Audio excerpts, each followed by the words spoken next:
Hi students, welcome to English with Sandeep Sir YouTube channel. This is your Sandeep Sir, faculty in English language.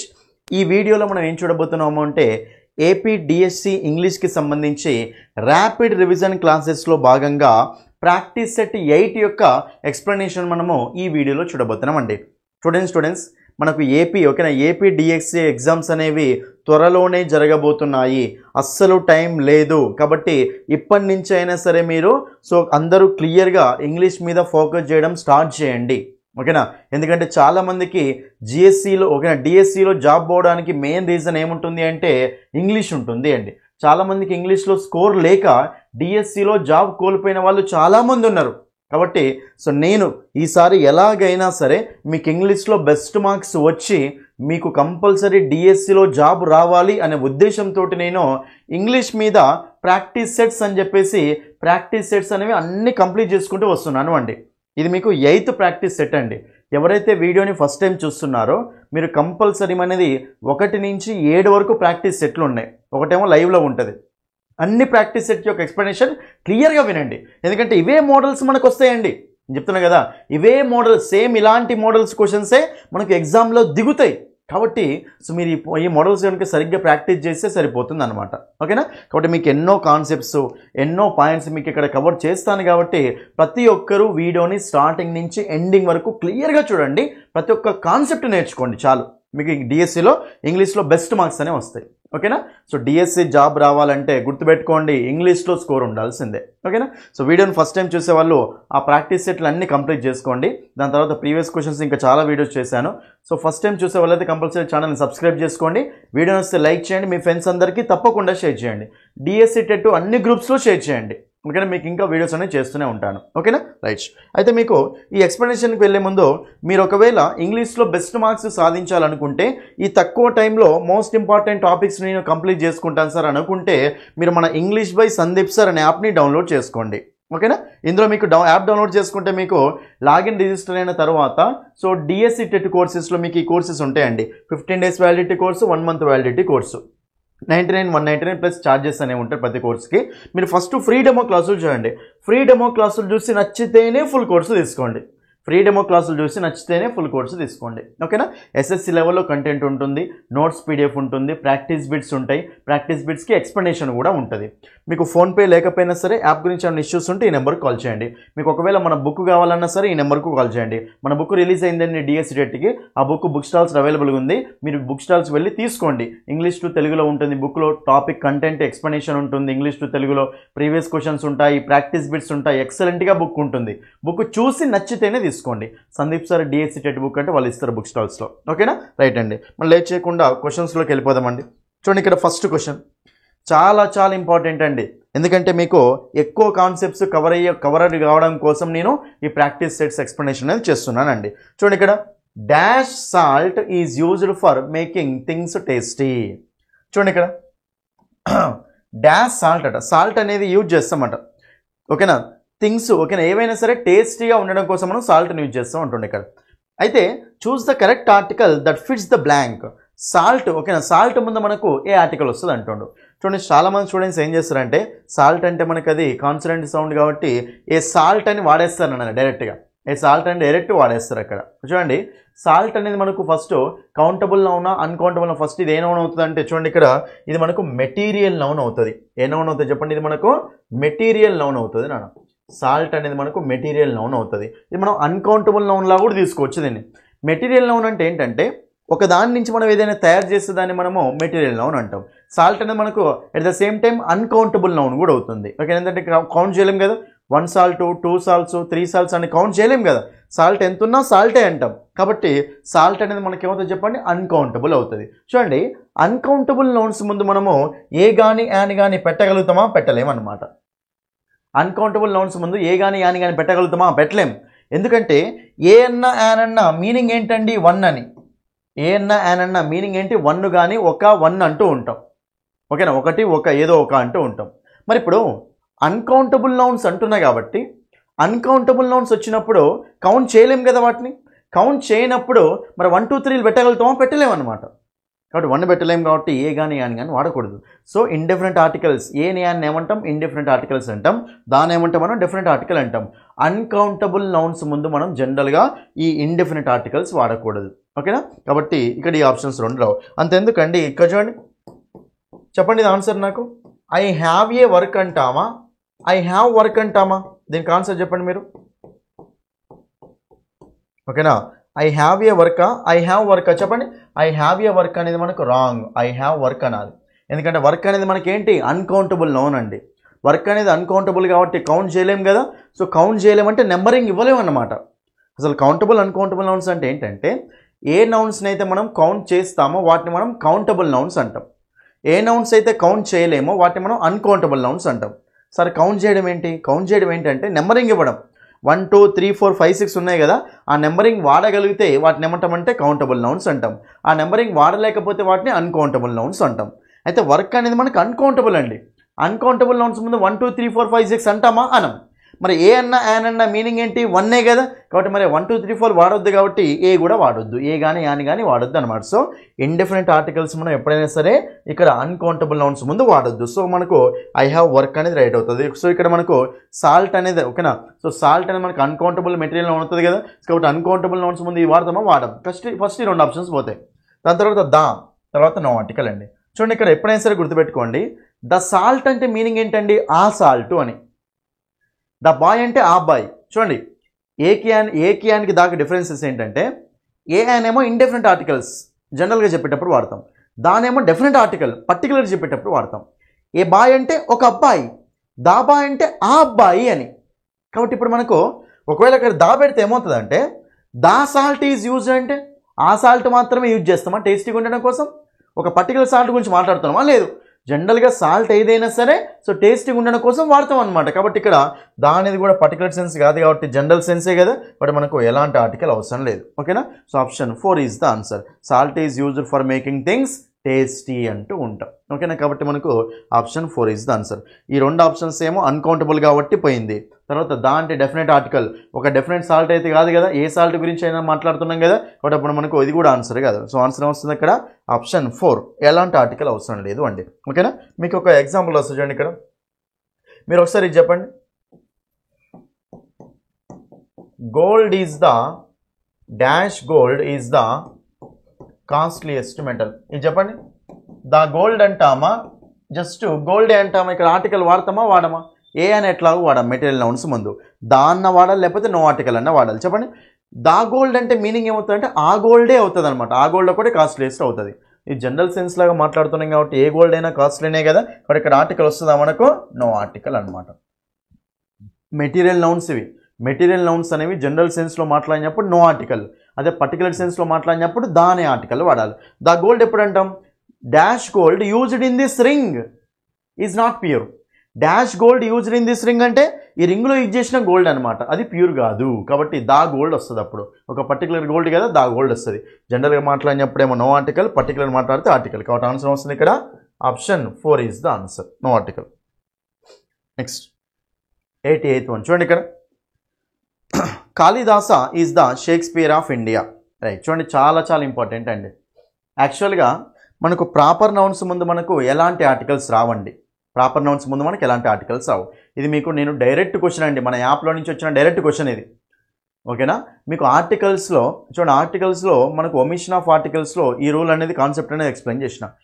జనరల్గా proper nouns వచ్చినప్పుడు ఎలాంటి article రాదండి, కానీ మనకి ఎప్పుడైతే proper nouns అనేవి కామన్ నౌన్స్లో యాక్ట్ చేస్తాయో అప్పుడు మనం దా అనే ఆర్టికల్ పెట్టాలి. చూడండి, Kalidasa is the Shakespeare of India. చూడండి, కాళిదాసుని షేక్స్పియర్ తోడు పోలుస్తుండే. యాక్చువల్గా షేక్స్పియర్ ఒక పర్సన్ ఉన్నాడు కాబట్టి ఇక్కడ కాళిదాసుని కూడా షేక్స్పియర్ చేస్తున్నాం అంటే ఆయన షేక్స్పియరే ఈయన షేక్స్పియరే కదా. ఇప్పుడు షేక్స్పియర్ అనే వర్డ్ని కామన్గా వాడుతున్నామా లేదా, వాడుతున్నాము.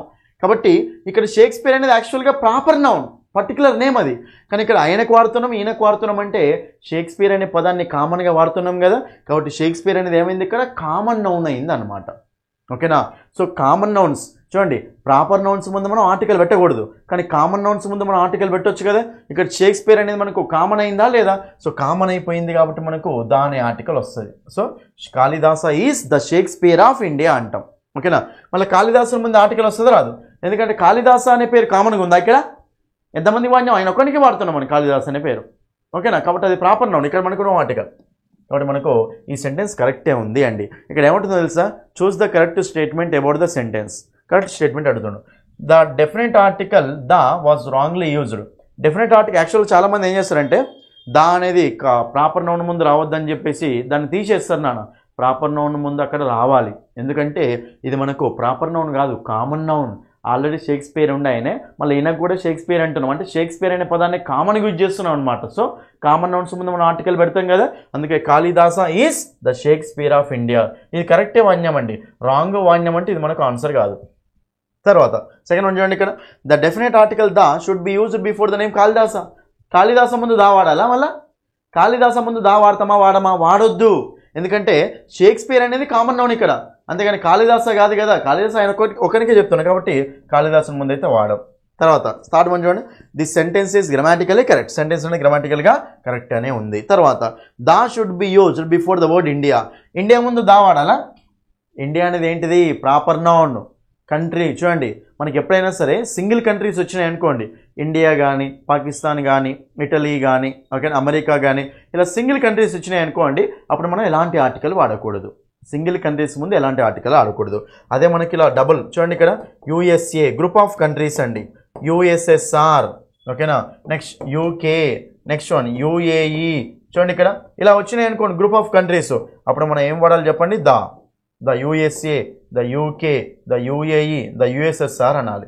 సింగిల్ కంట్రీస్ ముందు ఎలాంటి ఆర్టికల్ వాడకూడదండి, గ్రూప్ ఆఫ్ కంట్రీస్ ముందు మనం ఆర్టికల్ అనేది వాడాలి. కాబట్టి ఇండియా ముందు ఆర్టికల్ ఏం రాదు కదా, రాదు, కాబట్టి తప్పే. సో మనకు ఆన్సర్ వస్తుంది option 3 is the answer. Option 3 అనేది అక్కడ ఆన్సర్ అవుతుంది. సెంటెన్స్ గ్రామాటికల్ కరెక్టే ఉంది. మీకు ఇంకో ఎగ్జాంపుల్ రాస్తా చూడండి, ఇక్కడ Kalam is dash Einstein of India. మీకు చెప్పండి ఆన్సర్. కలాము ఇండియాకు ఐన్స్టీన్ లాగా. ఇప్పుడు చెప్పండి క్లియర్గా, కలాం అంటే అబ్దుల్ కలాం అని. ఇక్కడ ఎక్కడ ఆర్టికల్ వస్తుంది, ఏ ఆర్టికల్ వస్తుంది చెప్పండి. చూడండి ఇక్కడ కలాం, అబ్దుల్ కలాం. అబ్దుల్ కలాం అనే పదం ఆయనకు ఒక్కనికే ఉంటుంది కాబట్టి ఇక మనం నో ఆర్టికల్ అండి. తర్వాత Abdul Kalam is dash Einstein of India అంటే యాక్చువల్గా ఆల్రెడీ ఒక ఐన్స్టీన్ ఉండు, మనకి ఇక్కడ అబ్దుల్ కలాంని కూడా ఐన్స్టీన్ తోడు పోలుస్తున్నాం. అంటే ఐన్స్టీన్ అనే పేరు ఈయనకు వాడుతున్నాం, ఆయనకు వాడుతున్నాం కదా. సో ఐన్స్టీన్ అనే పేరు ఏమైంది ఇక్కడ? కామన్ అయిపోయింది అనమాట. కాబట్టి ఐన్స్టీన్ మనకి ఇక్కడ కామన్ నౌన్ కాబట్టి కామన్ నౌన్స్ ముందు ఏం యూజ్ చేసుకోవాలి? దాని ఆర్టికల్ యూజ్ చేసుకోవాలి. కాబట్టి Kalam is the Einstein of India. Abdul Kalam is the Einstein of India. ఇక్కడ ఆర్టికల్ రావద్దు, ఇక్కడ దాని ఆర్టికల్ రావాలి, ఎందుకంటే ఐన్స్టీన్ అనేది కామన్ అయిపోయింది అనమాట. ఈ కాన్సెప్ట్ అర్థమైందా? ఇది చాలా ఇంపార్టెంట్ అండి. ఒమిషన్ ఆఫ్ ఆర్టికల్స్లో ఇది చాలా డీప్ కాన్సెప్ట్ ఇది యాక్చువల్గా. ఓకేనా. ప్రాపర్ నౌన్స్ ముందు మనకి ఎలాంటి ఆర్టికల్ రాదు. అదే ఒకవేళ ప్రాపర్ నౌన్స్ అనే ఒక సెంటెన్స్లో కామన్ నౌన్స్లా వాడినాం అనుకోండి, అప్పుడు ఏమొస్తుందండి? ఆర్టికల్ దా అనేది వాటి ముందు వస్తుంది. క్లియరా? Right, option 3 right. ఇప్పుడు మనము నెక్స్ట్ క్వశ్చన్ చూద్దాం. చూడండి ఇక్కడ Miss Revathi gave him some suggestions dash helping him with some money. చూడండి రేవతి అతనికి సజెషన్స్ ఇచ్చిందట, తర్వాత అక్కడ మనీ తోటి హెల్ప్ కూడా చేసిందట. అంటే సజెషన్స్ ఇవ్వడంతో పాటు మనీ హెల్ప్ చేసింది అన్నట్టే కదా. అంటే మనీ ఇవ్వడంతో పాటు సజెషన్స్ ఇచ్చింది అని రెండు చేసింది కదా. మరి రెండు చేసింది కాబట్టి ఇక్కడ ఒకసారి ఆప్షన్ చెక్ చేద్దాం. ఆప్షన్స్ క్లియర్గా చూసుకుంటే అక్కడ జాగ్రత్త చూడండి, ఇక్కడ మీరు ఆప్షన్స్ క్లియర్గా చూసుకుంటే బిసైడ్, టు, బిసైడ్స్, ఇన్ అండి. ఇక్కడ టు వస్తుందా రాదు, ఇన్ వస్తుందా రాదు. నెక్స్ట్ బిసైడ్ ఉంది, బిసైడ్స్ ఉంది. బిసైడ్ అంటే మీనింగ్ ఏంటండి? By the side of. Beside అంటే మీనింగ్ ఏంటంటే పక్కన అని. బిసైడ్ అంటే మీనింగ్ ఏంటి? పక్కన అంటూ ఉంటాం. మరి బిసైడ్స్ అంటే మీనింగ్ ఏంటంటే ఇన్ ఎడిషన్ టు. బిసైడ్స్ అంటే మీనింగ్ ఏంటండి? ఇన్ ఎడిషన్ టు సంథింగ్ అంటాం. అంటే ఏదో ఒకటి చేయడంతో పాటు ఇంకోటి కూడా చేసింది అని. కాబట్టి బిసైడ్ అంటే పక్కన, బిసైడ్స్ అంటే not only this but also that అని. బిసైడ్స్ అంటే దీంతో పాటు అది అని. For example besides Telugu I can speak English. తెలుగుతో పాటు నేను ఇంగ్లీష్ కూడా మాట్లాడతాను అని. సో బిసైడ్స్ అంటే దీంతో పాటు అది అని. కాబట్టి ఇక్కడ మీరు ఏ మీనింగ్ తీసుకోవచ్చండి ఇక్కడ చెప్పండి. సో రేవతి అతనికి సజెషన్స్ ఇచ్చింది besides helping him with some money. అంటే మనీ తోటి ఓకేనా హెల్ప్ చేయడంతో పాటు సజెషన్స్ కూడా ఇచ్చింది అని. కాబట్టి ఇక్కడ మనకు బిసైడ్స్ అనేది వాడతామా బిసైడ్స్ అనేది మనకు అక్కడ ఆన్సర్ అవుతుంది అండి. కాబట్టి మనకు option 3 is the answer. Option 3 besides. Next question చూడండి ఇక్కడ. He has resigned his post dash his son. అతను పోస్ట్కి రిజైన్ చేశాడట, డాష్ హీస్ సన్ అట. మరి ఇక్కడ మనకు ప్రిపోజిషన్ ఏమొస్తుంది అంటుండు. చూడండి ఇక్కడ ఫర్ ద సేక్ ఆఫ్ అంటాం, ఫర్ ద సేక్ అన్నాం. కాబట్టి ఆప్షన్ తీసేయండి. ఇన్ ఫేవర్ ఆఫ్, చూడండి అతని యొక్క సన్కి ఫేవర్గా ఉండడం కోసం అతను ఏం చేశాడంటే రిజైన్ చేశాడు అని. ఇన్ ఫేవర్ ఆఫ్, ఓకే ఇది కరెక్టే ఉంది. In view of, in point of. In view of, in point of అంటామా లేదు. కాబట్టి మనకి 2 ఆప్షన్స్ రావు. సో ఆన్సర్ ఏమొస్తుంది చెప్పండి, ఇన్ ఫేవర్ ఆఫ్. ఓకేనా. సో ఇన్ ఫేవర్ అంటే రిజైన్ చేసిన పోస్ట్కి, in favour of his son అంటే సన్కి ఫేవరబుల్గా ఉండడం కోసం రిజైన్ చేశాడు అని. కాబట్టి option 2 is the answer. 2 is the answer. Next question 91. చూడండి ఇక్కడ క్లియర్గా చూడండి, కాన్సెప్ట్ అర్థం చేసుకోండి అంతే. చూడండి preachers preach many things. Preachers అంటే బోధించే వాళ్ళు అనమాట. ప్రీచ్ అంటే బోధిస్తారు అని. ఓకేనా, బోధించే వాళ్ళు బోధిస్తారు, టీచర్స్ అనమాట సింపుల్గా. వాళ్ళు బోధించే వాళ్ళు బోధిస్తారు, చాలా థింగ్స్ బోధిస్తారు అనమాట. Preachers preach many things dash many of them do not practice what they preach. చూడండి ఇక్కడ కానీ చాలా, ఓకేనా. సో చాలామంది సో వాళ్ళు ఏవైతే ప్రీచ్ చేస్తారంటే వాళ్ళైతే బోధిస్తారో చాలామంది అవి ఫాలో కారు అని. అక్కడ ఏం చూడండి, many of them do not practice what they preach. ప్రాక్టీస్లో చేయరు అనమాట. వాళ్ళు ప్రీచ్ చేస్తారు చాలా థింగ్స్, కానీ చాలామంది ప్రీచ్ చేస్తే వాటిని ప్రాక్టీస్ చేయరు అని. మరి ఇప్పుడు ఇక్కడ ఈ బ్లాంక్లో ఏం రావాలి అంటుండే అంతే. చూడండి వాళ్ళు ప్రీచ్ చేస్తారు కానీ వాళ్ళు ఫాలో అవ్వరు. కాబట్టి ఇక్కడ మనకు ఒకటి పాజిటివ్ ఒకటి నెగిటివ్ ఉంది కదా. మరి సో దట్ అంటామా అనం. సో దట్ అంటే అందువలన అంటామా లేదు. ఇది మనకు ఆన్సర్ కదా. యాజ్ ఎ రిజల్ట్ చూడండి ప్రీచ్ చేయడం వల్ల చాలామంది ఫాలో గారు, దానివల్ల అది రిజల్ట్, అది మనకు కాదు. ఈ ఆప్షన్ పోయింది. ఇన్ స్పైట్ ఆఫ్ ఉంది, హౌఎవర్ ఉంది. చెప్పండి ఇన్ స్పైట్ ఆఫ్ అంటామా, లాస్ట్లో అంటామా. ఇన్ స్పైట్ ఆఫ్ అనేది స్టార్టింగ్లో రావచ్చు, ఇన్ స్పైట్ ఆఫ్ స్టార్టింగ్లో రావచ్చు, కానీ మిడిల్లో రావద్దు. కాబట్టి ఇది కూడా ఆప్షన్ పోతే మనకు ఆన్సర్ వస్తుంది చెప్పండి, ఆప్షన్ 3 హౌఎవర్. ఓకేనా. ప్రీచర్స్ చాలా థింగ్స్ ప్రీచ్ చేస్తారు, హౌఎవర్ అయినప్పటికీ so many of them do not practice what they preach. కాబట్టి హౌఎవర్ అనేది ఇక్కడ మనకు సూటబుల్ అవుతుంది అండి. సో మనకు option 3 is the answer. Option 3. Next 92 question చూడండి. ఇది కొంచెం చూడండి చాలామంది ఇక్కడ పొరపాటు పడుతూ ఉంటారండి ఈ క్వశ్చన్లో. ఓకేనా. సో మన క్లాసెస్ విన్న వాళ్ళు క్లియర్గా అబ్జర్వ్ చేయండి. యాక్చువల్గా మీకు yesterday was Monday, yesterday Monday అట. రైట్. ఒకసారి ఇక్కడ క్వశ్చన్ పడుతుందండి, choose the part of speech of the word yesterday. Yesterday అనేది మనకు ఏ పార్ట్స్ ఆఫ్ స్పీచ్ అవుతుంది అంటుండండి. రైట్. ఇప్పుడు చూద్దాం. యాక్చువల్గా ఎస్టర్డే అనేది చూడండి మనకు నౌ కానీ, ఓకేనా, ఎస్టర్డే కానీ, ఓకే, టుమారో కానీ ఈ వర్డ్స్ ఉన్నాయి కదా. నౌ కానీ, ఎస్టర్డే కానీ, టుమారో ఈ వర్డ్స్ ఉన్నాయి కదా. ఇవి యాక్చువల్గా మనకి ఏమవుతాయి అంటే యాడ్వర్బ్స్ అవుతాయి. యాక్చువల్గా ఏమవుతాయి మనకి ఇవి యాడ్వర్బ్స్ అవుతాయి. నార్మల్గా యాడ్వర్బ్స్ అవుతాయి అండి. ఇప్పుడు ఐ ఆమ్ గోయింగ్ నౌ, నేను వెళ్తున్నాను. ఎప్పుడు వెళ్తున్నాను? ఇప్పుడు వెళ్తున్నాను. సో నవ్వు అనేది ఏమవుతుంది అక్కడ యాడ్వర్బ్ అవుతుంది. She watched a movie yesterday, ఆమె ఒక మూవీ చూసింది. చూడడం అనేది పని ఎప్పుడు జరిగింది? ఎస్టర్డే. సో వర్క్ అనేది ఎప్పుడు జరిగింది అని చెప్పేది మొత్తం యాడ్వర్బే చూసుకుంటుంది. కాబట్టి నవ్ కానీ, ఎస్టర్డే కానీ, టుమారో కానీ యాడ్వర్బ్స్ అవుతాయండి. కానీ ఒకసారి ఈ సెంటెన్స్ అబ్జర్వ్ చేయండి. ఈ సెంటెన్స్లో యాక్షన్ అనేది ఎప్పుడు జరిగింది అన్న ప్లేస్లో మనకి ఎస్టర్డే వచ్చిందా? రాలే. ఎస్టర్డే, టుమారో, నవ్ ఇవన్నీ యాడ్వర్బ్స్ అవ్వాలి. యాక్చువల్గా పని అనేది ఎప్పుడు జరుగుతుంది అని ఒక వెర్బ్ని మోడిఫై చేయాలి. కానీ ఒకసారి ఇక్కడ ఈ సెంటెన్స్ జాగ్రత్త అబ్జర్వ్ చేయండి నన్ను. సో మనకు వాజ్ మండే, వాజ్ అనేది వెర్బా కాదా? వెర్బ్. వాజ్ అనేది వెర్బా కాదా? వెర్బ్. వెర్బ్ ముందు వచ్చేది ఏంటిది మనకు జనరల్గా? సబ్జెక్టు. వెర్బ్ ముందు వచ్చేది ఏంటి చెప్పండి మనకు? సబ్జెక్టు.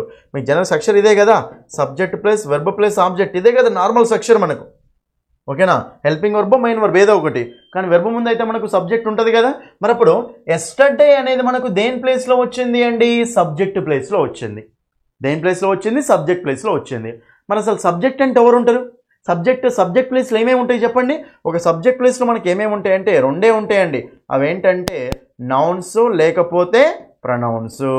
సబ్జెక్ట్ ప్లేస్లో కానీ, ఆబ్జెక్ట్ ప్లేస్లో కానీ. ఓకేనా. సబ్జెక్ట్ ప్లేస్లో కానీ, ఆబ్జెక్ట్ ప్లేస్లో కానీ ఏమేమి ఉంటాయి చెప్పండి? నౌన్స్ అన్నీ ఉంటాయి, లేకపోతే ప్రొనౌన్స్ అన్నీ ఉంటాయి. నౌన్స్ అని ఉంటాయి, ప్రొనౌన్స్ అన్నీ ఉంటాయి. కాబట్టి మనకు అప్పుడు అక్కడ అది కంపల్సరీ నౌన్ అన్నయ్యి ఉండాలి, ప్రొనౌన్ అన్నయ్యి ఉండాలి అని. ఎందుకంటే అది సబ్జెక్ట్ ప్లేస్లో వచ్చింది కదా. సబ్జెక్ట్ ప్లేస్లో వచ్చింది కాబట్టి అది కంపల్సరీ ఏమైపోయి ఉండాలండి? నౌన్ అయిపోయాను, లేకపోతే ప్రొనౌన్ అయిపోయాను ఉండాలి. మరి అప్పుడు ఎస్టర్డే అనేది మనకు ప్రొనౌన్ అవుద్దా? కాదు. కాబట్టి ఏమవుతుంది మనకు? అది నౌన్. సో మనకు ఆన్సర్ ఏమొస్తుంది చెప్పండి? నౌన్ అనేది మనకు ఆన్సర్ వచ్చేస్తుంది అండి. ఇట్లా చూసుకోవాలి కాన్సెప్ట్. అసలు సబ్జెక్ట్ అంటే ఏంటి సార్? చూడండి, సబ్జెక్ట్ అంటే ఏంటంటే యాక్షన్ చేసేవాళ్ళు. ఆబ్జెక్ట్ అంటే ఏంటంటే యాక్షన్ని రిసీవ్ చేసుకునే వాళ్ళు. ఫర్ ఎగ్జాంపుల్ చూడండి, ఇక్కడ సీత ఈజ్ ప్లేయింగ్ క్రికెట్ అన్నాం అనుకోండి. ప్లేయింగ్ అనేది పని ఎవరు చేస్తున్నారు? సీత. సో సీత ఏమవుతుంది అక్కడ? సబ్జెక్ట్ అవుతుంది. క్రికెట్ ఏమవుతుంది అక్కడ? ఆబ్జెక్ట్ అవుతుంది అనమాట. ఓకేనా? ఇలా సబ్జెక్ట్ ప్లేస్లో ఆబ్జెక్ట్ ప్లేస్లో మనకు నౌన్సే వచ్చినాయి కదా. సీత నౌనే, క్రికెట్ నౌనే కదా. అలా ఇప్పుడు సీత ప్లేస్లో షీ రాయొచ్చు, క్రికెట్ ప్లేస్లో ఇట్టు రాయొచ్చు కదా. కాబట్టి సబ్జెక్ట్ ప్లేస్లో ఆబ్జెక్ట్ ప్లేస్లో మనకి ఏమేమి రావచ్చు చెప్పండి? నౌన్స్ అన్న రావాలి, ప్రొనౌన్స్ అన్న రావాలి. మనకు అప్పుడు ఇది సబ్జెక్ట్ ప్లేసా కాదా? వెర్బ్ ముందు వచ్చిందంటే సబ్జెక్ట్ ప్లేస్లో కాబట్టి కంపల్సరీ ఇక్కడ మనకు నౌన్ అన్న కావాలి, ప్రొనౌన్ అన్న కావాలి. ఎస్టర్డే అనేది మనకు ప్రొనౌన్ కాదు కాబట్టి ఏమవుతుంది? కంపల్సరీ నౌన్ అవుతుందండి. అర్థమైందా? సో ఎస్టర్డే, టుమారో, నౌ ఇవి ఉన్నాయి కదా, ఇవి మనకు యాక్చువల్గా అడ్వర్బ్స్ అవుతాయి పని ఎప్పుడు జరిగిందని చెప్తే. కానీ ఇక్కడ సబ్జెక్ట్ ప్లేస్లో ఇచ్చిండు కాబట్టి ఏదైనా సరే సెంటెన్స్ని బట్టి మారుతుంది మనకు పార్ట్స్ ఆఫ్ స్పీచ్ అనేది. సబ్జెక్ట్ ప్లేస్లో ఇచ్చింది కాబట్టి ఇది మనకు నౌన్ అవుద్ది. కాబట్టి option 2 is the answer. Concept clear అయిపోయినండి అంతే. Next one, turn to the right and you will find his house. చూడండి, రైట్కు టర్న్ అవ్వండి, నీకు అతని హౌస్ అనేది కనిపిస్తుంది అని. ఇక్కడ యాండ్ అనేది ఉంది కదా, రైట్. యాండ్ అనేది ఉంది కాబట్టి ఇది ఏ సెంటెన్స్ అవుతుందండి? సింపుల్ సెంటెన్సా, కాంపౌండ్ సెంటెన్సా, కాంప్లెక్స్ సెంటెన్సా? కాంపౌండ్ సెంటెన్స్ అవుతుంది. కాంపౌండ్ సెంటెన్స్ అంటే ఏంటండి? 2 ఇండిపెండెంట్ క్లాజెస్ ఉంటే వాటిని ఏమంటాం చెప్పండి? కాంపౌండ్ సెంటెన్సెస్ అంటాం. చూడండి, మీరు నేను చెప్తున్నా కదా, సింపుల్, కాంపౌండ్, కాంప్లెక్స్ సెంటెన్సెస్ అనే టాపిక్ నేను వీడియో చేశాను యూట్యూబ్లో, ఫ్రీగా చేశాను యూట్యూబ్లో. ఆ వీడియో చూడండి, కంపల్సరీ క్వశ్చన్ వస్తుంది దాని మీద. Simple, compound, complex sentence topic మొత్తం చేశాను, అది చూడండి వెళ్ళి, రైట్. ఎనీవే, ఇక్కడ ఏమవుతుంటే క్వశ్చన్, ఒక సెంటెన్స్ ఇచ్చిండు, దానికి చూస్ the correct simple sentence of the above sentence. ఇక్కడ కాంపౌండ్ సెంటెన్స్ ఇచ్చిండండి, దానికి సింపుల్ సెంటెన్స్ అడుగుతుండండి. సింపుల్ సెంటెన్స్ అడుగుతుంది. చూడండి, అసలు మనకు సింపుల్ సెంటెన్స్ అంటే ఎలా ఉంటుంది చెప్పండి ఫస్ట్? సింపుల్, ఓకేనా? సింపుల్ సెంటెన్సెస్లో సింపుల్ సెంటెన్స్ అంటే ఏముంటుంది చెప్పండి? ఒకటే ఒక ఇండిపెండెంట్ క్లాస్ ఉంటుంది. ఏముంటుంది మనకు సింపుల్ సెంటెన్స్లో? ఒకటే ఒక ఇండిపెండెంట్ క్లాస్ ఉంటుంది, 1 ఇండిపెండెంట్ క్లాస్ ఉంటుంది. మరి ఇప్పుడు మీరు జాగ్రత్త చూస్తే యూ విల్ ఫైండ్ అంటే ఇక్కడ ఒక వెర్బ్, సబ్జెక్ట్ వెర్బ్ ఉంది. యూ టర్న్ అంటే ఇక్కడ ఒక సబ్జెక్ట్ వెర్బ్ ఉంది. ఇక్కడ ఒక క్లాస్ ఉంది, ఇక్కడ ఒక క్లాస్ ఉంది. ఇక్కడ ఇఫ్ అనేది సబార్డినేటింగ్ కంజంక్షన్ ఉంది కాబట్టి ఇది మనకు కాంప్లెక్స్ సెంటెన్స్ అవుతుంది. సింపుల్ అయితే కాదు కదా, తీసేద్దాం. ఇఫ్ యూ టర్న్, ఇఫ్ అన్నది కాబట్టి you will find if you turn, ఇక్కడ కూడా మళ్ళీ మనకు సేమ్ కాంప్లెక్స్ సెంటెన్సే ఉంది, ఇది కూడా ఆన్సర్ కాదు. తర్వాత turning to the right you will find his house. Turning to the right, ఇక్కడ మనకు యూ విల్ ఫైండ్ అంటే ఇక్కడ సబ్జెక్ట్ వెర్బ్ ఉంది అండి, రైట్. ఇక్కడ టర్నింగ్ టు ద రైట్ అంటే ఇక్కడ సబ్జెక్ట్ వెర్బ్ ఉందా? లేదు. కాబట్టి థర్డ్ సెంటెన్స్లో ఒకటే సబ్జెక్ట్ వెర్బ్ ఉంది కదా, అంటే ఒకటే క్లాస్ ఉన్నట్టు. ఒకటే క్లాస్ ఉంటే మనం దాన్ని ఏమంటాం? సింపుల్ సెంటెన్స్ అంటాం. కాబట్టి ఆప్షన్ 3 ఈజ్ ద ఆన్సర్. 4 చూడండి, you turn right. You turn అంటే ఇక్కడ subject verb and find his house, and ఉంది కాబట్టి ఇది ఏ సెంటెన్స్ అండి? కాంపౌండ్ సెంటెన్స్ అవుతుంది. కాబట్టి ఇది compound sentence. Fourth one, first one కాంప్లెక్సే, సెకండ్ వన్ కూడా కాంప్లెక్సే. సో మనకు థర్డ్ ఆప్షన్లో సింపుల్ సెంటెన్స్ ఉంది. కాబట్టి option 3 is the answer. Option 3. Next question 94 చూడండి, హీ బిగాన్ టు ఫ్లై. ఓకేనా, అతడు ఎగరడం స్టార్ట్ చేశాడు అని, మొదలు పెట్టాడు అని, right. He began to fly, right. He began to fly అంటే ఫస్ట్ క్వశ్చన్ ఏమడుతుందండి? Choose the yes or no question of the above sentence. చూడండి క్లియర్గా. ఫస్ట్ క్వశ్చన్స్ అంటే ఇంటరోగేటివ్ సెంటెన్సెస్ అంటాం. క్వశ్చన్స్ మనకి ఎన్ని టైప్స్ ఉంటాయండి? 2 టైప్స్ ఉంటాయి. అందులో ఫస్ట్ వన్ ఏంటి చెప్పండి మనకు? Yes or no questions. Second one ఏంటి చెప్పండి మనకు? WH questions. ఓకేనా, ఫస్ట్ వన్ ఏమో yes or no questions, second one ఏమో WH క్వశ్చన్స్ అంటాం. ఎస్ ఆర్ నో క్వశ్చన్స్ అంటే ఏంటంటే ఏ క్వశ్చన్స్కి అయితే ఎస్ కానీ నో కానీ ఆన్సర్స్ వస్తాయో వాటిని ఏమంటాం మనము? ఎస్ ఆర్ నో క్వశ్చన్స్ అంటాం. ఏ క్వశ్చన్స్ అయితే ఎస్ కానీ నో కానీ ఆన్సర్స్ వస్తాయో ఆ క్వశ్చన్స్ని మనం ఏమంటాం? ఎస్ ఆర్ నో క్వశ్చన్స్ అంటాం. WH క్వశ్చన్స్ అంటే WH వర్డ్స్ ఉంటాయి అంతే, సింపుల్గా, రైట్. అయితే ఈ రెండింటికి సింపుల్ డెఫినేషన్ ఏం చెప్పొచ్చు అంటే ఏ క్వశ్చన్స్ అయితే హెల్పింగ్ వర్బ్స్ తోటి స్టార్ట్ అవుతాయో వాటిని ఏమంటాం మనము? ఎస్ ఆర్ నో క్వశ్చన్స్ అంటాం. అదే ఏ క్వశ్చన్స్ అయితే WH వర్డ్స్ తోటి స్టార్ట్ అవుతాయో వాటిని ఏమంటాం మనము? WH క్వశ్చన్స్ అంటాం అంతే. ఓకేనా, ఎస్ఆర్ నో, ఓకేనా, ఎస్ఆర్ నో క్వశ్చన్స్ అంటేనేమో హెల్పింగ్ వర్బ్స్తో స్టార్ట్ అవుతాయి. WH వర్డ్తో స్టార్ట్ అయితే WH క్వశ్చన్స్ అంటాం అంతే, రైట్. మరి ఇప్పుడు ఇక్కడ రండి, ఎస్ఆర్ నో క్వశ్చన్ అంటుంది కాబట్టి హెల్పింగ్ వర్బ్తో స్టార్ట్ కావాలి కదా. మరి ఇప్పుడు ఇక్కడ హీ బిగాన్ టు ఫ్లై అంటే ఏ హెల్పింగ్ వర్బ్ వస్తుంది? ఇది ఏ టెన్స్ అండి? Begin, began, begun. రాసా చూడండి, ఇక్కడ బిగిన్, బిగాన్, ఎందుకు వచ్చిందో చూసుకోండి అంతే answer. Begun, begin, began, begun అంటే చూడండి ఇక్కడ ఇది ఏ టెన్స్లో ఉంది అండి? సింపుల్ పాస్ట్లో ఉంది. Subject plus V2 plus object. మరి subject plus V2 plus object అంటే హెల్పింగ్ వర్బ్ ఏముంటుందండి? డిడ్ ఉంటుంది. సింపుల్ పాస్ట్ అంటే హెల్పింగ్ వర్బ్ డిడ్ ఉంటుంది. వాస్ రాదు కదా, ఆప్షన్ తీసేయండి రైట్. మరి మూడిట్లో డిడ్ ఉందండి, డెడ్. తర్వాత డిడ్ హీ. ఇప్పుడు డిడ్ వస్తే చూడండి ఇక్కడ క్లియర్గా మనకు డిడ్ వచ్చినా కానీ, డూ వచ్చినా కానీ, డస్ వచ్చినా కానీ వీటి పక్కన మనకు ఎప్పుడైనా సరే మెయిన్ వర్బ్ ఏముండాలండి, V1 ఉండాలి. ఏముండాలి మనకు, V1 ఉండాలి. మళ్ళీ V1కి ఎస్ కానీ ఈఎస్ కానీ ఉంటుందా, ఉండదు. ఓన్లీ V1 ఉండాలి. సో డూ, డస్, డిడ్ తోటి మనకు ఓన్లీ V1 ఉండాలి. మరి ఓన్లీ V1 ఉండాలి కాబట్టి బిగిన్ ఉండాలి కదా. ఒకసారి థర్డ్ ఆప్షన్ బిగాన్ ఉంది, ఇది ఆన్సర్ కాదు. బిగిన్స్ ఉంది, బిగిన్ ఉంది. మరి V1కి ఎస్ యాడ్ అవుతుందా, డిడ్ వస్తే రాదు. సింపుల్ ప్రెజెంట్లో ఎస్ యాడ్ అవుతుంది కాబట్టి ఇది మనకు లేదు. కాబట్టి మనకు ఆన్సర్ వస్తుంది ఆప్షన్ 4 ఈజ్ ద ఆన్సర్. ఓకేనా. అతడు ఎగరడం స్టార్ట్ చేశాడు, మొదలు పెట్టాడంటే ఎగరడం మొదలు పెట్టాడా అనేది క్వశ్చన్. ఓకేనా. ఇది మనకు positive interrogative, option 4. Next question, choose the sentence that does not belong to the simple present tense. చూడండి ఇక్కడ టెన్స్ మీద అడిగిండండి. చూడండి మీకు ఇంకోటి చెప్తున్నాను, మీరు ఎవరెవరైతే టెన్సెస్ నేర్చుకోవాలనుకుంటున్నారో, ఒకటే వీడియోలో టెన్సెస్ స్ట్రక్చర్స్ మొత్తం నా మైండ్లోకి రావాలి సార్ అనుకుంటున్నారో, మన యూట్యూబ్ ఛానల్లో పాపులర్ వీడియోస్ ఓపెన్ చేయండి. పాపులర్ వీడియోస్లో టెన్సెస్ మీద నేను వీడియో చేశాను అండి. ఒక్కసారి వినండి, ఆ టెన్సెస్ స్ట్రక్చర్స్ మీ లైఫ్లో కూడా మర్చిపోరు. అంత ఎక్సలెంట్గా ఎక్స్ప్లెయిన్ చేసిన. వెళ్ళి చూడండి అక్కడ టెన్సెస్. ఓకేనా. ఎక్స్ప్లెనేషన్ చూసుకోండి, అక్కడ ఓన్లీ స్ట్రక్చర్సే ఉంటాయి. ఓకేనా. రైట్. ఎనీవే ఇక్కడ ఏమంటుందంటే సింపుల్ ప్రెజెంట్కి సంబంధించిందా, సంబంధించింది అంటుండు. చూడండి, ఐ ఈట్ ఫ్రూట్స్ అంటే subject plus V1 plus object, ఇది సింపుల్ ప్రెజెంటే. ఐ హ్యావ్ ఏ కార్ అంటే హ్యావ్ అంటే V1 కదా. ఐ హ్యావ్ కంప్లీటెడ్ అంటే అది మనకు ప్రెజెంట్ పర్ఫెక్ట్ అవుతుంది. హ్యావ్ అంటే సబ్జెక్ట్ ప్లస్ హ్యావ్ అనేది మెయిన్ వర్బ్ కూడా అవుతుంది కదా.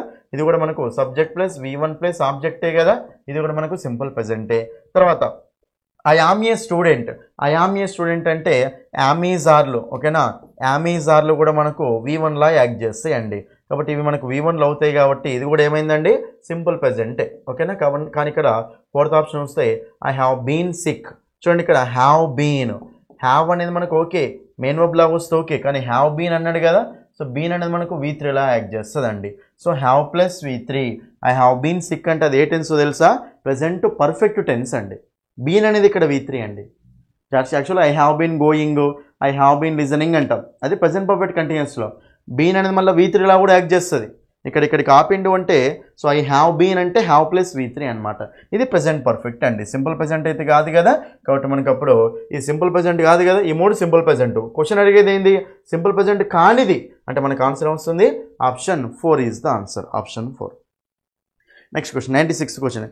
ఇది మన యాప్లో క్లియర్గా ఉంటుంది. యాప్లో నేను సబ్జెక్ట్ వెర్బ్ అగ్రిమెంట్ అనే కాన్సెప్ట్ చెప్పిన. సబ్జెక్ట్ వెర్బ్ అగ్రిమెంట్ అనే కాన్సెప్ట్ చెప్పినప్పుడు ఈ క్లియర్ ఎక్స్ప్లెయిన్ చేసుకుంటూ వెళ్ళిన. చూడండి ఇక్కడ, so many A man dash to do his duty. Many A man చూడండి చాలా సింపుల్ అండి ఇది. చూడండి మనకు మెనీ తర్వాత ఏమొస్తుందండి, మనకు బాయ్స్ వస్తుంది. అదే మెనీ ఏ తర్వాత ఏమొస్తుంది చెప్పండి. మెనీ ఏ తర్వాత మనకి ఏం రావాలంటే బాయ్ రావాలి. Many boys, many a boy. ఎందుకంటే మెనీ తర్వాత మనకు ప్లూరల్ వస్తుంది. మెనీ ఏ తర్వాత ఏ అంటే మనకి మీనింగ్ ఏంటి, ఒక. ఏ బాయ్ అంటామా, ఏ బాయ్స్ అంటామా, ఏ బాయ్ అంటాం. కాబట్టి మెనీ ఏ పక్కన మీకు ఏమొస్తుంది చెప్పండి, ఎప్పుడైనా సరే సింగులర్ నౌనే రావాలి. నెక్స్ట్ మెనీ బాయ్స్ హ్యావ్ వస్తుందా, హ్యాజ్ వస్తుందా అంటే మెనీ బాయ్స్ మనకు ప్లూరల్ కదా, ప్లూరల్ కాబట్టి హ్యావా, హ్యాజా, హ్యావ్ రావాలి. అదే మెనీ ఏ బాయ్ అంటే మనకు సింగులర్ కదా, ఏ బాయ్ మనకు సింగులర్ కాబట్టి అక్కడ హ్యావ్ వస్తుందా, హ్యాజ్ వస్తుందా అంటే హ్యాజ్ వస్తుంది అండి. ఓకేనా. సో మెనీ బాయ్స్ అంటే ప్లూరల్, మెనీ ఏ బాయ్ అంటే సింగులర్, ఒకటే బాయ్ కదా, సింగులర్ ఇదనమాట. కాబట్టి మెనీ ఏ బాయ్ అంటే సింగులర్ కాబట్టి మరి మెనీ ఏ మ్యాన్ అన్న సింగులరే కదా. మెనీ ఏ మ్యాన్ అంటే సింగులర్ కాబట్టి వెర్బ్ కూడా ఎలా ఉండాలి, మనకు సింగులరే ఉండాలి. మరి సింగులర్ వెర్బ్ అంటే ఎస్ ఉన్న వెర్బే కదా మనకు సింగులర్ వెర్బ్ అంటే మనకు చూడండి ఇక్కడ సింగులర్ వెర్బ్ అంటే మనకు ఆన్సర్ ఏమొస్తుంది, ఆర్ వస్తుందా రాదు, హ్యావ్ వస్తుందా రాదు, ఫెయిల్స్ వస్తుందేమో, ఫెయిల్స్ ఇవ్వలేవాడు, ఇది కూడా ఆన్సర్ కాదు. సో ఆన్సర్ ఏమొస్తుంది has. Many A man has failed to do his duty. ఓకేనా. సో ఫెయిల్ అవుతారు అని వాళ్ళు డ్యూటీ చేయడం అనమాట. రైట్. కాబట్టి మనకు option 1 is the answer. Subject verb అంతే ఇది. నెక్స్ట్ క్వశ్చన్ అండి, ఇది చాలా సింపుల్ క్వశ్చన్ అండి, ఇది ఆన్సర్ చేయండి. టెన్స్ పాస్ట్ పర్ఫెక్ట్ టెన్స్ వస్తే ఇది ఆన్సర్ అయిపోయినట్టే అండి. చూడండి ఇక్కడ 2 బ్లాంక్స్ ఇచ్చిండు. A specialist dash Ravi before they dash the operation. Specialist ఏం చేసినట్ట, ఇక్కడ ఫస్ట్ బ్లాంక్ ఇది, సెకండ్ బ్లాంక్ ఇది అని. స్పెషలిస్ట్ ఏం చేసినట్టు, ఎగ్జామిన్ చేసినట్ట. Before the dash the operation, వాళ్ళ ఆపరేషన్ పర్ఫామ్ ఉంది కదా, ఆపరేషన్ని చేయకముందే స్పెషలిస్ట్ ఏం చేసిన రవిని అక్కడ ఎగ్జామిన్ చేసినట్ట. ఇంకా చూడండి ఇక్కడ క్లియర్గా అన్ని ఎగ్జామిన్డ్, హ్యాడ్, పర్ఫార్మ్డ్ అంటున్నాడు, 2 పాస్ట్లోనే కదా. చూడండి ఇక్కడ క్లియర్గా రెండు యాక్షన్స్ మీకు పాస్ట్లో కంప్లీట్ అయిపోయినాయి అనుకోండి. When 2 actions completed in the past, అప్పుడు మనకు ఫస్ట్ కంప్లీట్ అయిపోయిన యాక్షన్ ఉంది కదా, ఫస్ట్ కంప్లీట్ అయిపోయిన యాక్షన్ మనం ఏ టెన్స్లో పెట్టాలి అంటే పాస్ట్ పర్ఫెక్ట్లో పెట్టాలి. ఏ టెన్స్లో పెట్టాలి? పాస్ట్ పర్ఫెక్ట్లో పెట్టాలి. నెక్స్ట్ సెకండ్ కంప్లీట్ అయిపోయిన యాక్షన్ మనం ఎందులో పెట్టాలి అంటే సింపుల్ పాస్ట్లో పెట్టాలి. సెకండ్ కంప్లీట్ అయిపోయిన యాక్షన్ ఎందులో పెట్టాలన్నా సింపుల్ పాస్ట్లో పెట్టాలి, అంతే. చూడండి, when ever 2 actions completed in the past with the time difference, రెండు యాక్షన్స్ ఒకదాని తర్వాత ఒకటి కంప్లీట్ అయిపోయినాయి అనుకోండి, అంటే బై ద టైం కానీ బిఫోర్ కానీ ఆఫ్టర్ ద కానీ ఆ వర్డ్స్ వస్తే ఒకదాని తర్వాత ఒక టైం కంప్లీట్ అయినట్టు. When ever 2 actions completed in the past with the time difference, first complete అయిపోయిన యాక్షన్ ఎందులో ఉండాలండి? పాస్ట్ పర్ఫెక్ట్లో ఉండాలి. పాస్ట్ పర్ఫెక్ట్ అంటే స్ట్రక్చర్ ఏంటిది? Subject plus had plus V3 plus object. Second complete అయిపోయిన యాక్షన్ ఎందులో ఉండాలి? సింపుల్ పాస్ట్లో ఉండాలి. సింపుల్ పాస్ట్ అంటే స్ట్రక్చర్ ఏంటిది? Subject plus V2 plus object అనమాట. ఇవి స్ట్రక్చర్స్ అండి. మరి ఇప్పుడు ఇక్కడ క్లియర్ రండి క్వశ్చన్ దగ్గరికి. ఇప్పుడు స్పెషలిస్టు రవిని ఎగ్జామిన్ చేసిండు. Before the dash the operation, operation చూడండి, ఇక్కడ మీనింగ్ చూసుకోండి. Before the dash the operation అంటే ఆపరేషన్ చేయకముందే స్పెషలిస్టు రవిని ఎగ్జామిన్ చేసిండు అనమాట. ఆపరేషన్ చేయకముందే ఎగ్జామిన్ చేసిన అంటే ఎగ్జామిన్ చేయడం అనేది ఫస్ట్ జరిగిన యాక్షన్ కదా, ఆపరేషన్ చేయడం అనేది సెకండ్ జరిగిన యాక్షన్ కదా. కాబట్టి ఇక్కడ మనకు క్లియర్ అబ్జర్వ్ చేయండి. సో రవిని కలవడం ఫస్ట్ జరిగిన యాక్షన్, రైట్. ఆపరేషన్ చేయడం సెకండ్ జరిగిన యాక్షన్. అర్థమైందా సెంటెన్స్ మీనింగ్? బిఫోర్ అన్నాడు కదా, ఇక్కడ బిఫోర్ అనేది దీనికి సంబంధించింది అనమాట. Before the dash the operation, operation చెయ్యకముందే స్పెషలిస్ట్ రవిని కలిసిండట. ఆపరేషన్ చేయకముందే రవిని కలిసిండంటే రవిని కలవడం ఫస్ట్ జరిగిన యాక్షన్ కదా. స్పెషలిస్ట్ అనేవాడు రవిని కలవడం ఫస్ట్ జరిగిన యాక్షన్ కదా. మరి ఇప్పుడు ఎగ్జామిన్ చేసిండని, ఎగ్జామిన్ చేయడం ఫస్ట్ జరిగిన యాక్షన్ కాబట్టి ఇది మనకి ఎందులో ఉండాలి అండి? ఇది ఫస్ట్ జరిగింది, ఇది మనకు సెకండ్ జరిగింది అనమాట. కాబట్టి ఇది ఎందులో ఉండాలి అండి? ఫస్ట్ జరిగిందంటే పాస్ట్ పర్ఫెక్ట్లో ఉండాలి. పాస్ట్ పర్ఫెక్ట్ అంటే ఏంటండి? హ్యాడ్ ప్లస్ V3 కదా. మరి first action had plus V3 అంటే రెండు ఆప్షన్స్ పోయినాయి, హ్యాడ్ ఎగ్జామిన్, యాజ్ ఎగ్జామ్. తర్వాత చూడండి, ఫస్ట్ జరిగిన యాక్షన్ పాస్ట్ పర్ఫెక్ట్లో ఉండాలి, సెకండ్ జరిగిన యాక్షన్ సింపుల్ పాస్ట్లో ఉండాలి కదా. సింపుల్ పాస్ట్ అంటే సబ్జెక్ట్ ప్లస్ V2 కదా, మళ్ళీ హ్యాడ్ వస్తుందా? రాదు. కాబట్టి మనకు ఆన్సర్ ఏమొస్తుంది అంటే option 3 is the answer. Option 3 అనేది మనకు అక్కడ ఆన్సర్ అయిపోతుంది అండి. A specialist had examined Ravi before they performed the operation. అయినా బిఫోర్ తోటి వచ్చిన సెంటెన్స్ ఎప్పుడైనా సరే సింపుల్ పాస్ట్లో ఉండాలి. బిఫోర్ తోటి వచ్చిందేమో సింపుల్ పాస్ట్లో ఉంటే మిగతాది పాస్ట్ పర్ఫెక్ట్లో ఉంటుంది. ఎందుకంటే దానికంటే ముందే ఇంకో యాక్షన్ జరుగుతుంది అనమాట. అది ఫస్ట్ జరిగిన యాక్షన్ కాబట్టి ఇది పాస్ట్ పర్ఫెక్ట్లో ఉండాలి, అది సింపుల్ పాస్ట్లో ఉండాలి. ఓకేనా? రైట్, ఇది మనకు ఆన్సర్ ఆప్షన్ 3. నెక్స్ట్ చూడండి, ఇక్కడ ఇది మీకు లాస్ట్ క్వశ్చన్ అండి. ఇందులో చూడండి, choose the word that has a different sound with regards to the underlined letter. ఏమంటానంటే 4 వర్డ్స్ ఇచ్చాడు, 4 వర్డ్స్ ఇచ్చి ఒక వర్డ్, ఓకేనా, ఒక లెటర్ని అండర్లైన్ చేసిండండి. అన్నిటిలో ఒక లెటర్ అండర్లైన్ చేసిండు. ఏమంటుండో 4 ఒక లెటర్కి డిఫరెంట్ సౌండ్ ఉంటుందట. అదేంటో అడుగుతాడు. నైట్ అంటే కే సైలెంట్ కదా, నైఫ్ అన్న కే సైలెంట్ కదా, నో అన్న కే సైలెంటే. ఈ 3 మనము కేని ఏమైనా బలుకుతున్నామా? లేదు. కానీ కింగ్ అంటే కేని బలుకుతున్నామా? లేదా. కాబట్టి కేకి ఇక్కడ అండర్లైన్ చేసిన వర్డ్ కేనే కదా. కేకి డిఫరెంట్ సౌండ్ ఎక్కడ ఉందండి? కింగ్లో ఉంది. కాబట్టి మనకు ఆన్సర్ వస్తుంది ఇక్కడ option 3 is the answer. Night అన్నా, నైఫ్ అన్నా, నో అన్నా ఎక్కడ కేని వాడతలే, కానీ మనకు ఇక్కడ కింగ్ అన్నప్పుడు కే వాడినాం కదా. సో కే అనేది సౌండ్ వచ్చింది కదా. కాబట్టి మనకు ఆప్షన్ 3 అనేది అక్కడ ఆన్సర్ అవుతుంది. ఇక్కడ మనకి కే అనేది సైలెంట్ అండి, దీంట్లో సైలెంట్. సో కింగ్లో మనకు సైలెంట్ కాదు, అది పలుకుతాం. ఓకేనా? కాబట్టి ఆప్షన్ 3 అనేది మనకు ఆన్సర్ అవుతుందండి. ఇవ్వండి, ఓకేనా? ఇవి మీకు సో ఏపీడిఎస్సి ర్యాపిడ్ రివిజన్లో భాగంగా ప్రాక్టీస్ సెట్ 8 యొక్క ఎక్స్ప్లెనేషన్ అర్థమైందని అనుకుంటున్నాను అందరికీ. ఇందులో కూడా కొన్ని కొత్త కాన్సెప్ట్స్ వచ్చాయండి. పాస్ట్ పర్ఫెక్ట్ వచ్చింది, దాని తర్వాత మీకు సో కొన్ని డిఫరెంట్ కాన్సెప్ట్స్ కూడా మనకు ఆ ఆర్టికల్స్లో, ఓకేనా. So proper nouns, common nouns అనే కాన్సెప్ట్ ఉంది కదా, ఆ ఆర్టికల్స్లో కొత్త కాన్సెప్ట్ అనేది వచ్చింది. మిగతావి కూడా కొన్ని కొత్తగా ఉన్నాయి. కాబట్టి ఇది మీకు ఓకేనా ప్రాక్టీస్ సెట్ 8 యొక్క ఎక్స్ప్లెనేషన్ అండి. అర్థమైంది కదా. వీడియోని కంపల్సరీ మీ ఫ్రెండ్స్ అందరికీ తప్పకుండా షేర్ చేయండి. అదేవిధంగా మీకు ఒకవేళ ఫుల్ కోర్స్ కావాలి, సో 15 days వ్యాలిడిటీ ఉంది, 1 month వ్యాలిడిటీ ఉంది అండి. ఏ కోర్స్ కావాలంటే ఆ కోర్సు తీసుకోండి. ఇంగ్లీష్ బై సందీప్ సార్ అనే యాప్ని డౌన్లోడ్ చేసి లాగిన్ రిజిస్టర్ అయితే డిఎస్సి టెట్ కోర్సెస్లో మీకు ఈ కోర్సెస్ ఉంటాయి అండి. ఓకేనా? ఫస్ట్ ఫ్రీ డెమో క్లాసులు చూడండి, నచ్చితేనే ఫుల్ కోర్సు తీసుకోండి. ఈ నెంబర్ కాల్ చేయండి. మీకు ఫోన్పే లేకపోయినా సరే యాప్ గురించి ఏమైనా ఇష్యూస్ ఉంటే దాని తర్వాత మీకు బుక్ కావాలి అనుకుంటే మాత్రం ఈ నెంబర్ కాల్ చేయండి, మేము పంపిస్తాం. మీ బుక్ స్టాల్స్లో అడగండి, సందీప్ సార్ బుక్ కావాలని చెప్పేసి అడగండి, వాళ్ళు ఇస్తారు. లేదంటే ఈ నెంబర్ కాల్ చేసి బుక్ చేసుకుంటే అయిపోతాయి. బుక్ ఇంగ్లీష్ టు తెలుగులో ఉంటుంది. బుక్లో ప్రాక్టీస్ బిట్స్ ఉంటాయి, బుక్లో ప్రీవియస్ బిట్స్ కూడా ఉంటాయి, లేటెస్ట్ ప్రీవియస్ బిట్స్. ఓకేనా? రైట్, ఇదండి ఇది మీకు సో ప్రాక్టీస్ సెట్ 8 యొక్క ఎక్స్ప్లెనేషన్. ఓకేనా? So thank you, that's all for this video. Thank you.